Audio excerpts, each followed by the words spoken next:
Fatik Chakravarti was ringleader among the boys of the village. A new mischief got into his head. There was a heavy log lying on the mud flat of the river waiting to be shaped into a mast for a boat. He decided that they should all work together to shift the log by main force from its place and roll it away. The owner of the log would be angry and surprised, and they would all enjoy the fun. Everyone seconded the proposal, and it was carried unanimously. But just as the fun was about to begin, Makhan, Fatik's younger brother, sauntered up and sat down on the log in front of them all without a word. The boys were puzzled for a moment.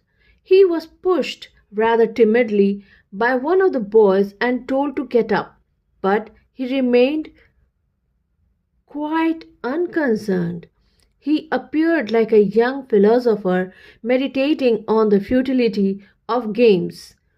Fatik was furious. Makhan, he cried, if you don't get down this minute, I'll thrash you. Makhan only moved to a more comfortable position. Now, if Fatik was to keep his regal dignity before the public, it was clear he ought to carry out his threat. But his courage failed him at the crisis. His fertile brain, however, rapidly seized upon a new maneuver which would discomfort his brother and afford his followers an added amusement. He gave the word of command to roll the log and Makhan over together. Makhan heard the order and made it a point of honor to stick on, but he overlooked the fact, like those who attempt earthly fame in other matters, that there was peril in it.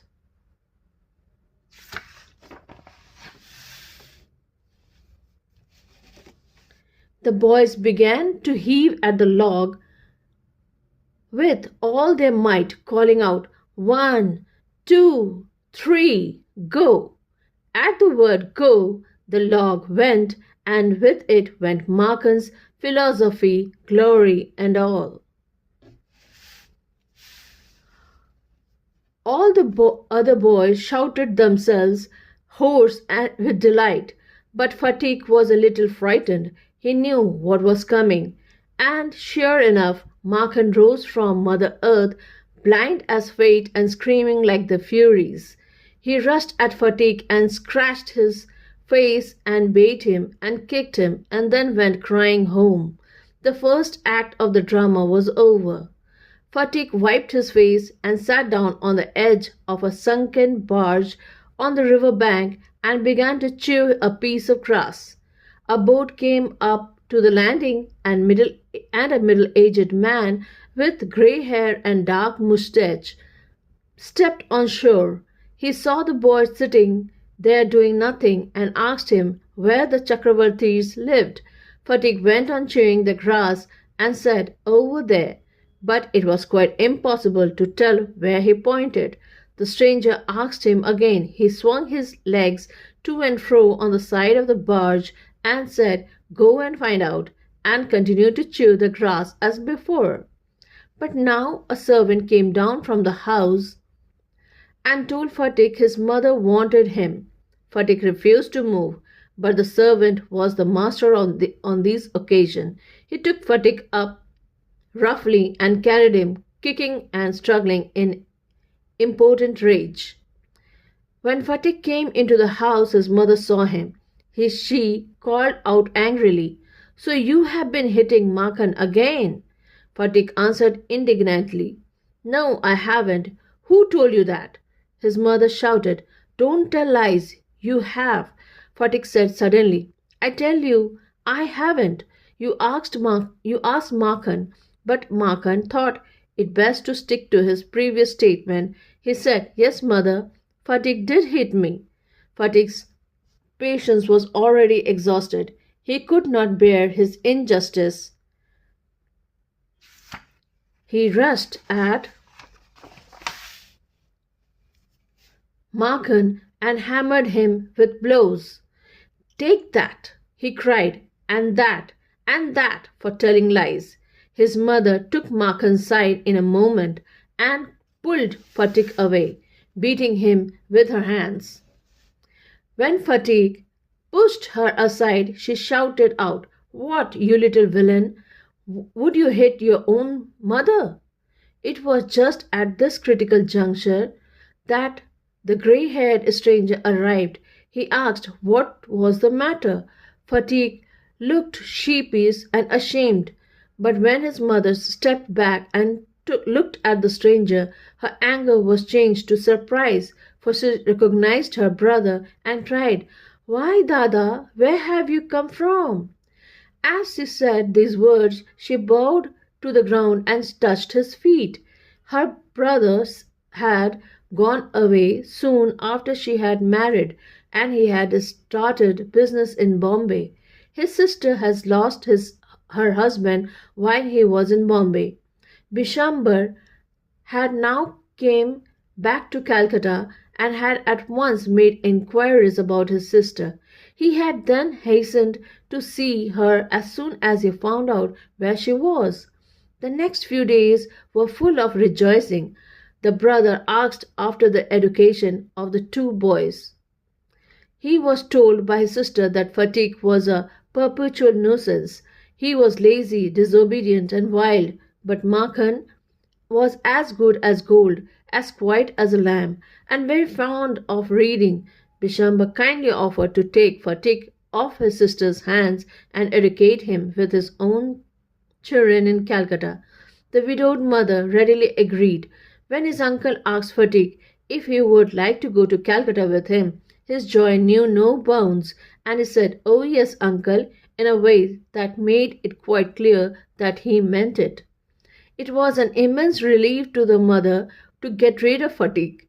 She had a prejudice against the boy, and no love was lost between the two brothers. She was in daily fear that he would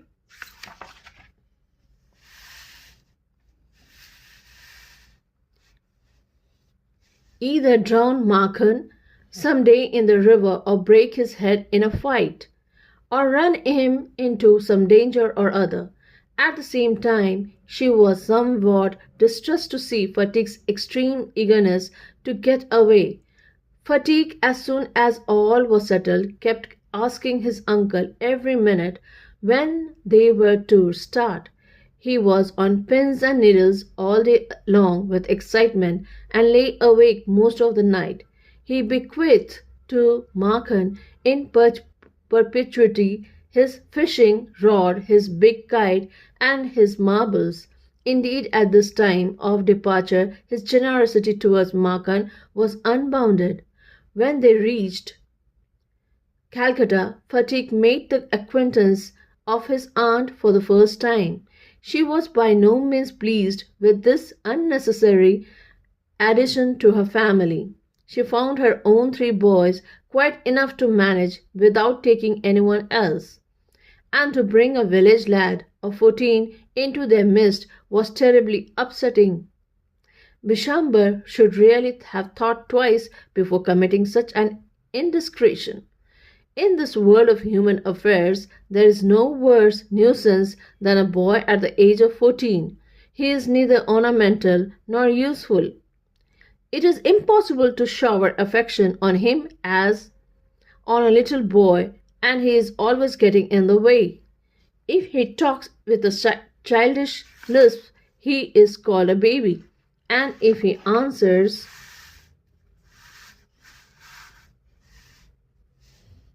in a grown-up way, he is called impertinent. In fact, any talk at all from him is resented. Then he is at the unattractive growing age. He grows out of his clothes with indecent haste. His voice grows hoarse and breaks and quavers. His face grows suddenly angular and unsightly. It is easy to excuse the shortcomings of early childhood, but it is hard to tolerate even unavoidable lapses in a boy of 14. The lad himself becomes painfully self-conscious When he talks with elderly people, he is either unduly forward or else so unduly shy that he appears ashamed of his very existence. Yet it is at this very age when it in his heart of hearts a young lad most craves for recognition and love, and he becomes the devoted slave of any one who shows him consideration. But none dare openly love him, for that would be regarded as undue indulgence and therefore bad for the boy. So, what with scolding and chiding, he becomes very much like a stray dog that has lost his master. For a boy of 14, his own home is the only paradise. To live in a strange house with a strange people is little short of torture, while the height of bliss is to receive the kind looks of women and never to be slighted by them. It was anguish to Fatigue to be the unwelcome guest in his aunt's house, despised by this elderly woman and slighted on every occasion. If she ever asked him to do anything for her, he would be overjoyed that he would overdo it, and then she would tell him not to be so stupid but to get on with his lessons. The cramped atmosphere of neglect in his aunt's house oppressed Fatigue so much that he felt that he could hardly breathe.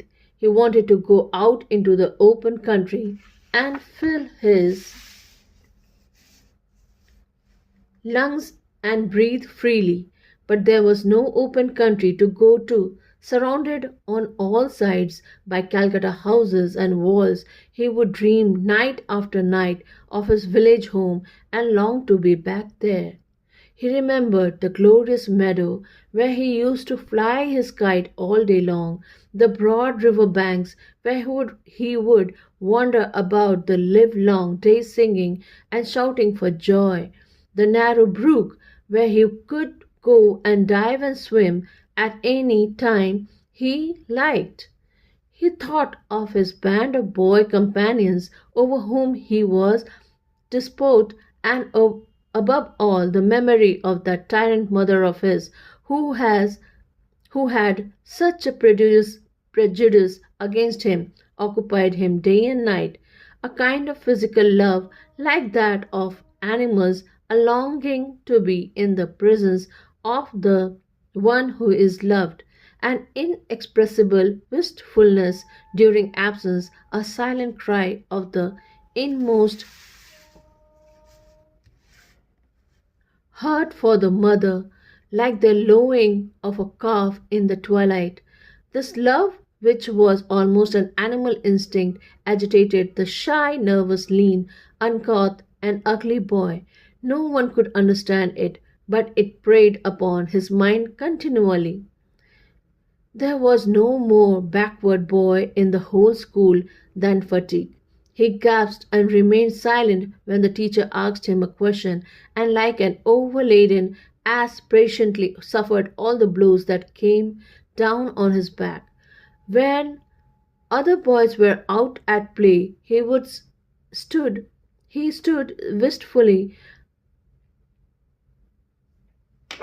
He stood wistfully by the window and gazed at the roofs of the distant houses, and if by chance he espied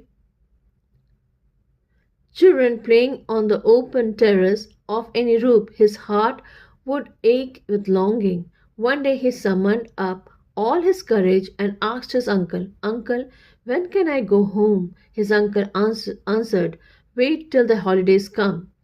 But the